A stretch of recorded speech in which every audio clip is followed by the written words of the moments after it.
You're watching Power Lunch on NDTV Profit. In another management lined up right here on Power Lunch is Allied Digital Service. Nitin Shah, the management, joins us right now on the show. Nitin, thanks so much for joining us. The stock is down about 2.5%, but lots is happening. Apparently, new tie-up in the US for OEM, all kinds of deals in the pipeline. Nitin, can you just give us a perspective as to what all is going on in terms of the new part of the order book, which it could be seen as a marginal addition as we go ahead? I can talk about the potential that we could get. Unfortunately, since we have a meeting tomorrow, board meet, I probably may not be able to give some of those sensitive data right now in this interview.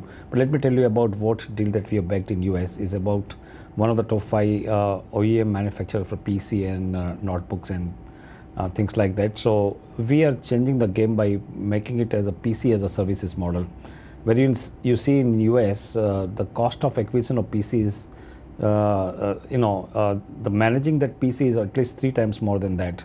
So in order to make it more TC or total cost of ownership, we are offering PC as a services whereby a lot of services will be added which can be managed remotely from Allied Digital in India.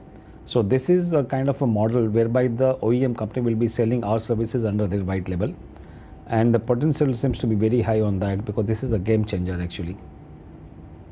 Right, Nitin, in terms of the specifics, I can understand tomorrow is the board meeting, but in terms of the potential, can you give us some indications, especially this tie-up? What kind of market does it open up for yourself?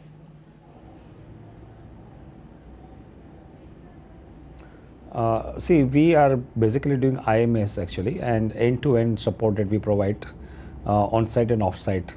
And currently we are just moving those services which are happening on-site in US, migrating it to India. Now, when you talk about end-to-end IMS, it's all about everything from notebook, desktop, server, storage, network, and host of all other applications and software. This piece, what we are talking about, the deal that we are talking is purely only for notebook and desktops and entry-level servers. So that becomes a total pie of the IMS revenue that we're going to show that. But the install base is so large, more than 10 million PCs across the country. We are just looking at somewhere about 5% to 10% in the first year itself.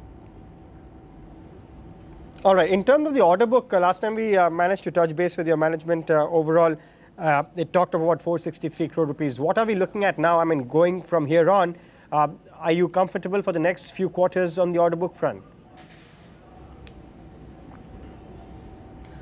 See, we have been growing quite well for last almost about 8 quarters. And we have shown our results the first quarter itself. We have gone quite a good growth in terms of about 72% of the top line consolidated and 44% on the bottom line. And the growth trajectory is also very similar in line, and maybe I wouldn't be surprised if there are any spurts in that, How about internal expansion? Would you need more funds? Are you looking at that, or kind of acquisitions just to kind of acquire scale and size?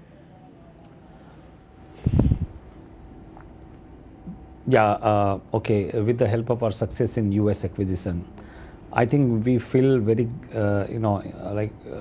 we feel that it's better to buy a capacity in other country rather than build on our own, which we are trying in Australia.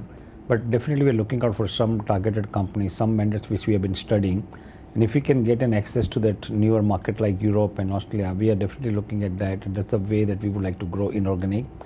And looking at the company where they've got a huge customer base and good amount of reach there in that geography. So that's where we probably might be pumping in our money. All right, Nitin Shah, good luck to you. Thanks so much for joining us and giving us details of that new tie-up as well as what is in store for the board meeting tomorrow. Thanks so much for joining us. We'll be back in just a bit on the other side. And we catch up with the man who's responsible for the Harley driving into the country. Siddharth Patankar in an exclusive chat with the man who heads it, as well as S. Kumar's management joining us on the other side.